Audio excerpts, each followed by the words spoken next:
উদ্যোক্তা হিসেবে কাজ করছেন? 100। আগে আগে এই ধরনের উদ্যোগ আপনার কোন চিন্তা ভাবনা ছিল? চিন্তা ভাবনা ছিল না।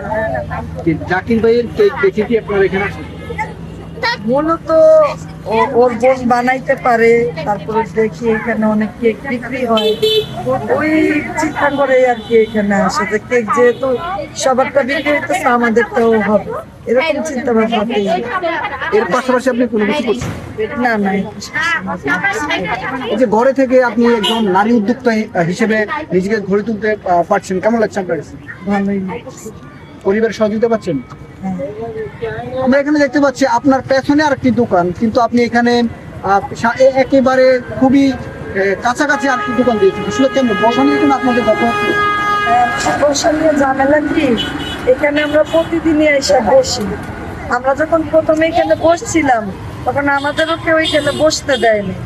তখন এই দোকানদাররা বলছে যে আপনাদের বসা নিয়ে যখন ঝামেলা হইতেছে আপনাদের একটা জায়গা করে দিয়ে আপনারা প্রতিদিন এখানে বসবেন, আর অন্য কোথাও বসবেন না।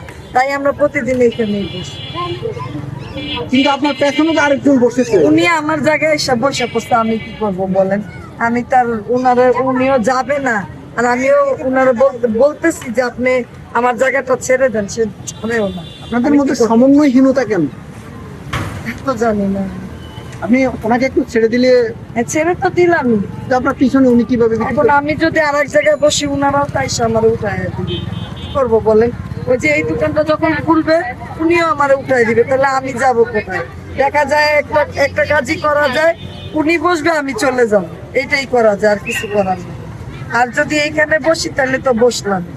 জিনিসটা হচ্ছে এখানে যাদের ফুডকার্ট আছে তাদের একটা এখানে আপনার সেল হচ্ছে কেমন? অন্যরকম ব্যাপার আছে। আল্লাহর মতো ভালোই হইতেছে। কতদিন ধরে করছেন?